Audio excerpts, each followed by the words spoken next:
Welcome back to another round of Am I the A-hole? Am I the A-hole for skipping my child's birth to attend a video game tournament? Stop it now. I don't even know if we need to discuss. I am a professional gamer, and that is where most of my household's income comes from, and there's a tournament happening on a certain day, which I had been training for months.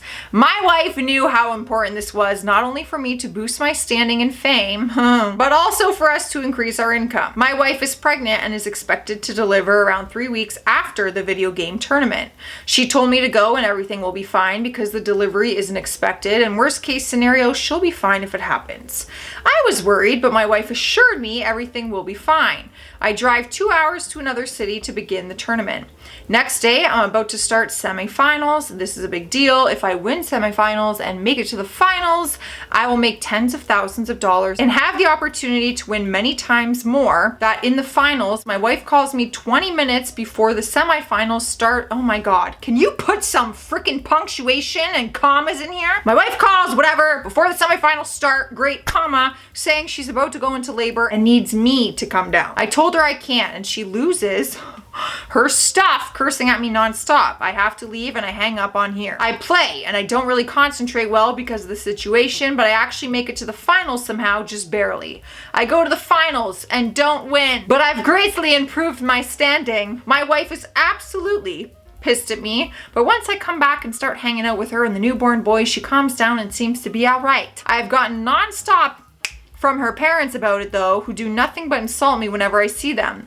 They say I'm undeserving of my wife and want my wife to divorce me. I will assure you, if you showed up at that hospital after the birth of our child, I would hand you divorce papers printed and ready to go. Listen, I'm trying to hear you out, but we're having a baby. I don't get to just say, oh, sorry, I need to miss the birth of this child because I have dreams and goals. So excuse me, I don't get to do that, but you do, right? Right. Am I the a-hole for turning down my terminally ill husband's baby name suggestion? Wow, that is a lot to dissect. I, 29 female, am pregnant with my and my husband's first child. Oh, I'm 7 months along and we found out earlier on that we're having a baby girl. Both of us already absolutely in love, but we haven't been able to decide on a name. My husband, 30 male, was recently diagnosed with an aggressive form, oh my God, of pancreatic cancer. Oh, my heart, I might cry. I'm so sorry. He is currently going through chemo, but his treatment isn't working. His oncologist suspects that he will pass within the next 6 months.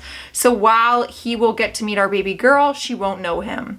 We're both absolutely devastated and have been spending a lot of time in the hospital while he receives his treatment. We've recently been watching the Star Wars movies together while he undergoes chemo. He used to love them as a kid, so it's been a huge comfort to him. I've been enjoying them as well, and it's nice to have something to take our minds off the situation we're in. The issue only arose when he said that he had come up with a baby name for our daughter. I have already agreed to give him primary naming privileges since he won't be around for most of her life. I want her to have a name that will help her feel connected to her father. However, the name he suggested was absolutely absurd. He wants to name our daughter Anakin Skywalker. First name Anakin, middle name Skywalker. I was so confused and asked if he was joking, but he got frustrated.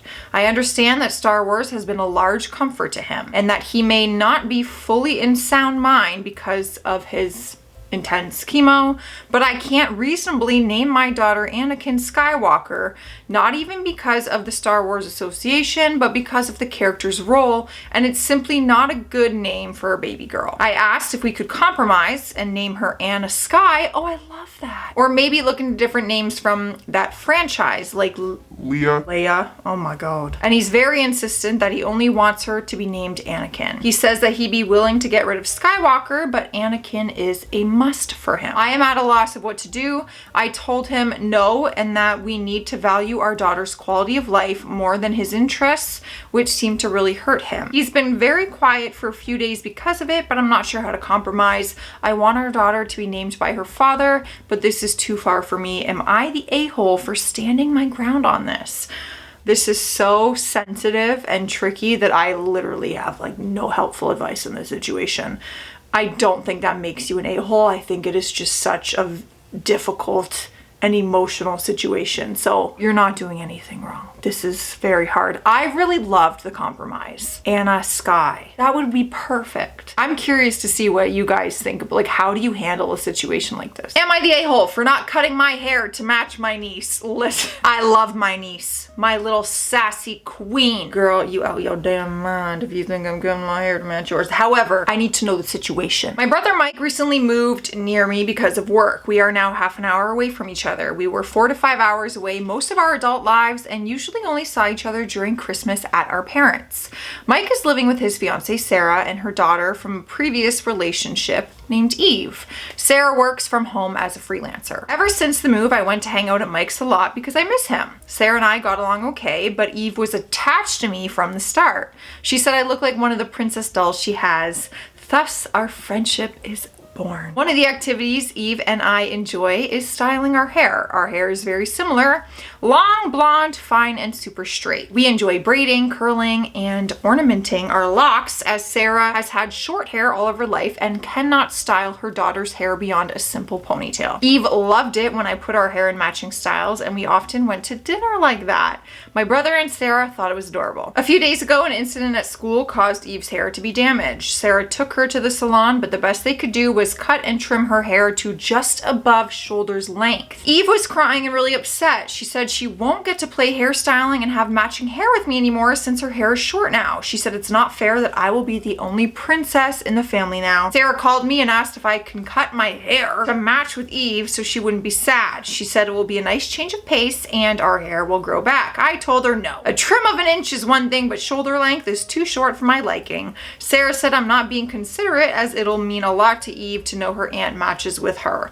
Mike said, my hair, my decision, but my mom said it would be a nice thing to do. I wonder if I'm an a-hole. Nah. You're an adult who can do whatever the heck she wants with her body, and the head is on her body, and the hair is on the head that's on her body, and that kid's gonna be just fine. And you can be a princess with short hair. Hair does not define if we are a princess or not. Am I the a-hole for not covering a scar for my brother's wedding? I have a scar below my right eye from a fight in secondary school. Oh damn. The scar goes from one corner of my eye to the other and is very noticeable. I've had this scar for 4 years and I didn't intend on having it removed since it's never been an issue until now. My brother, who's 24, got married in March of 2023. His wedding was small with only family and some friends. At the end of the wedding, he wanted a family photo, all of his side and his wife's side in the picture. We went in height order and since I'm quite short, I was placed at the front behind the kids. Now, as I said, my scar is quite noticeable since it's a dark purple, and just before we were going to take a photo, my brother pulled me aside and asked if I could put some makeup on my scar to cover it. Now I'm allergic to makeup, all kinds of makeup, no matter the brand, so it was an instant no, but my scar is very sensitive. I can't even put cream on it without it burning. So I said no. I told him I will break out in a rash and will be in pain for the rest of the night for the sake of one picture. He said I just had to put on some foundation and take it off immediately after. I continued to say no and I wouldn't participate in the picture if I had to cover it. Bro, Photoshop! We walked off and got his wife, who offered to put the makeup on for me. I proceeded to tell her I'm allergic to makeup and my scar will get irritated and inflamed, but she insisted I put it on because I will ruin the photo. That's nice. I walked outside for some fresh air and I was getting very angry. My brother popped his head out a few minutes later and said they were going to take the picture. He then looked at my face and said I wasn't wearing makeup and told me to stay outside since I am not listening. I just left and went home. I of course got calls from family asking where I went, but I said I wasn't feeling well and had to go home. Am I the a-hole? No, your brother and his wife are the a-hole. To even ask them to cover it up, I don't think is very polite. If you are that concerned, you could remove it in Photoshop, but even that is a part of her. That's a part of her face. It's not gonna ruin the photo. Am I the a-hole for not attending my sister's wedding after she almost didn't invite me because I'm under 18? My 17 female sister, 24 female, is getting married in the fall. When she and her fiance started planning things a few weeks ago, they said it was gonna be no kids. I didn't think anything of it at first. I assumed she meant like 13 plus or something like that. That's very weird though, because she never came to me about anything wedding related like she did with the rest of the family. So last week I asked her if she needed help with anything and asked if she wanted me wearing a specific dress or something like that. She said no, why would I? I'm not going. She explained that no kids means no kids, no exceptions, so I'm too young by 3 months to attend. I was really hurt by that and told our parents. They didn't know I wasn't invited, so my dad told her either she lets me come or she's not getting their half of the money. She did invite me, but she made a big show of how she didn't want me there. So I said, screw it, don't bother. Since she doesn't want me there, I won't be. She just shouldn't expect things to go back to normal after.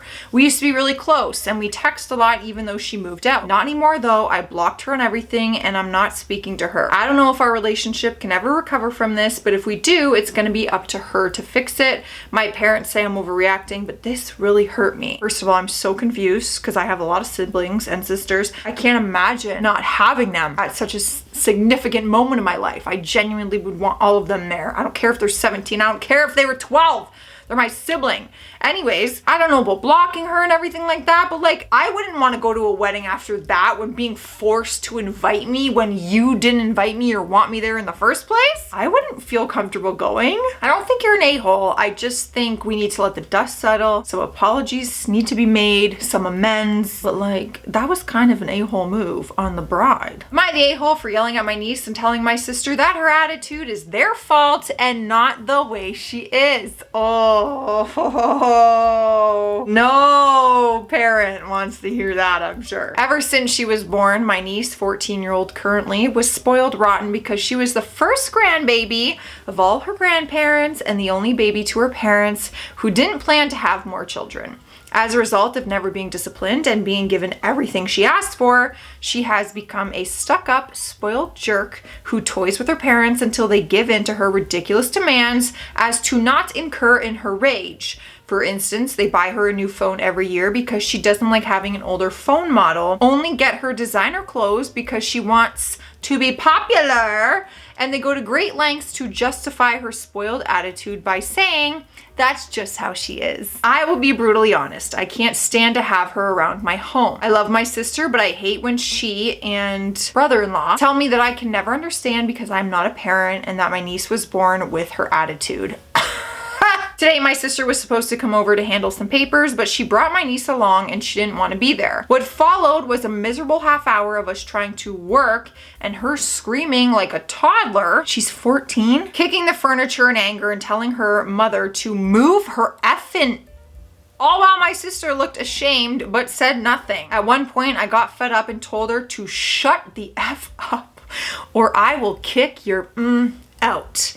I think my screaming startled her, maybe because I never yell and she's not used to being addressed like that by me, so she scoffed and went to sit on the couch. My sister got mad almost instantly. She said that I am no one to yell at her daughter and question my credentials as a teacher, saying that my students will talk about me with their psychologist if I yell at them like that. At that point, I told her if she and brother-in-law hadn't been a spineless pair of idiots who can never say no to their precious baby, my niece would have never become such a spoiled and disrespectful young woman, and to remember that they are her parents, not her friends. At that point, my sister left and she hasn't responded to anyone who tried to contact her. My mother, while believing that I told her the harsh truth, says that I should not have talked to them like that because it's not my problem and the way I handled it was poor. So am I the a-hole? I feel like I would react a similar way, because I cannot stand kids like that. And I am sorry, but that is definitely a reflection on the parenting. It is not your kid.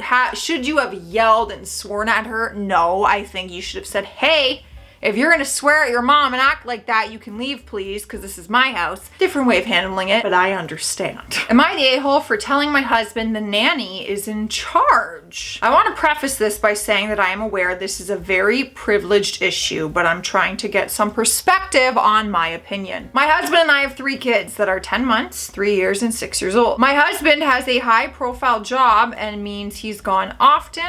I work a regular 9 to 5. We originally used daycare for our oldest, but my middle was born right when the pandemic began, so we hired a nanny. She originally worked when I did, but by the time the baby came around, I was very overwhelmed doing bath and bedtime on my own, on top of developing postpartum depression. After a breakdown, we spoke with the nanny and she agreed to adjust her hours, so she's helping me with dinner, bath, and bed. We've gotten close over the past 6 months doing this. In many ways, she's become like a third parent to the kids. She's so good with them. We've created a routine that works well. I tend to the baby during bath and bed. She handles the other two. It's a nice rhythm and my mental health has gotten so much better. My husband isn't traveling all the time, but most nights he isn't even home for dinner and bed. He will help me with weekends when he's home. But because he's gone so often, he's reluctant to be firm with the kids. There are times he's come home when our nanny is there. He tries to help her with bath and bed, but allows the boys to roughhouse, lets them break the routine, and it seriously throws them off and delays bedtime. My nanny shared with me she feels awkward. Obviously, she doesn't want to undermine her employer, but it just makes her job harder.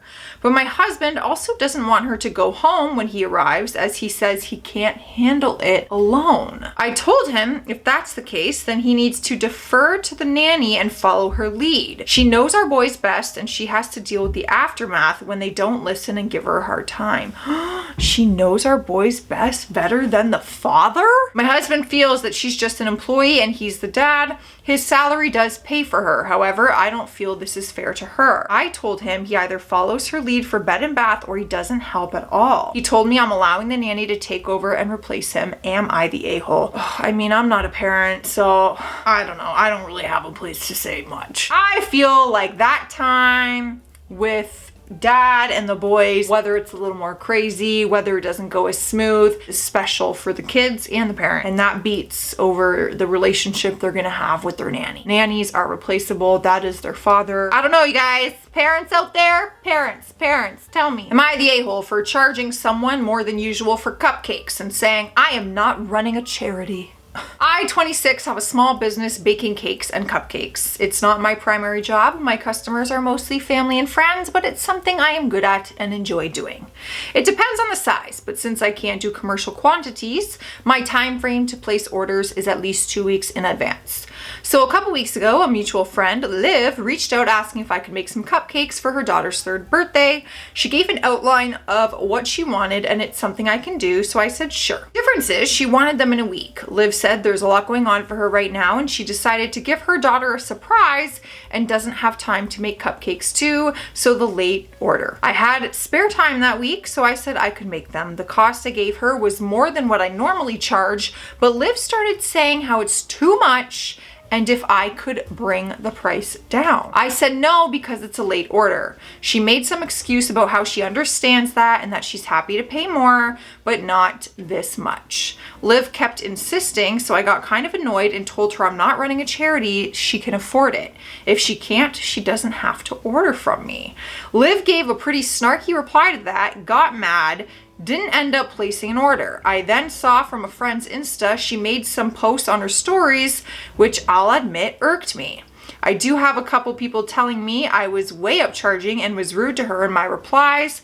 I don't think I was. So am I the a-hole? I feel that maybe if it is a mutual friend, you could have been a little more understanding and helpful. I'm not saying work for free, but like you charged more. I don't know. It's not like my business. It's not my money, but this isn't your full-time income. I just feel like it could be handled differently. That's all. Am I the a-hole?